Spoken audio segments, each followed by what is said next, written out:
പണി കിട്ടി ഗൈസ്, പണി കിട്ടി. വിശന്ന് കുടൽ കത്തി അടുക്കളയിൽ വന്ന് നോക്കിയപ്പോഴേ രാവിലെ വെച്ച കേബേജ് തോരനും ഒരു പാത്രം നിറച്ച് പപ്പടം കാച്ചി വെച്ചിട്ടുണ്ടായിരുന്നു. അതൊന്നും കാണാനില്ല. എല്ലാ പൂച്ചയോ ആരാണാവോ കട്ട് തിന്നത്. വേഗം 2 ചെറുള്ളി എടുത്ത് കുറച്ച് പുളി, വാളൻപുളി, കോലൻപുളി എന്നൊക്കെ പറയും, അത് വെള്ളത്തിലിട്ട് ഉള്ളി വേഗം നന്നാക്കി ചമ്മന്തി ഉണ്ടാക്കാമെന്ന് വിചാരിച്ച്. നിങ്ങൾ ഉണ്ടാക്കാറുണ്ടോ അങ്ങനത്തെ ചമ്മന്തി? അങ്ങനെ വേഗം ഉള്ളി തൊലി കളഞ്ഞ് കഴുകിയിട്ട് ചതച്ച് നല്ലപോലെ ചതയ്ക്കണം കേട്ടോ.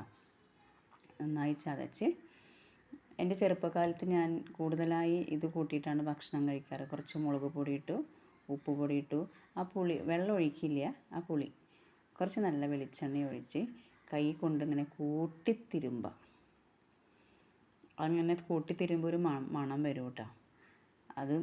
അത് കേട്ടാൽ മതി നമുക്ക് ഭക്ഷണം കഴിക്കാൻ. കൈ കണ്ടോ എൻ്റെ? അതങ്ങനെ ചോറിൽ മുക്കി കഴിക്കാൻ നല്ല രസമാണ്. അങ്ങനെ ചമ്മന്തി റെഡിയാക്കി വെച്ചു കേട്ടോ. കുറച്ച് മതി നമുക്ക് വയറ് നിറച്ച് ഭക്ഷണം കഴിക്കാനായിട്ട്.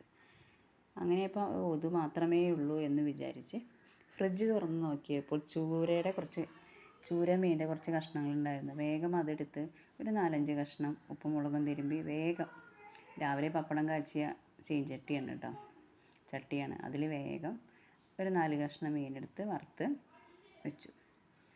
അങ്ങനെ മീനും റെഡിയായി. അവസാനം ചമ്മന്തി ഓരോരുത്തർക്കും ഓരോ ഭാഗമാക്കി വെച്ച് ഞാനും ചോറെടുത്ത് ഉണ്ണാനായിട്ടിരിക്കുകയാണ്. നിങ്ങളൊക്കെ ഭക്ഷണം കഴിച്ചോ? ഇത് പരീക്ഷിച്ച് നോക്കൂ കേട്ടോ എപ്പോഴെങ്കിലും.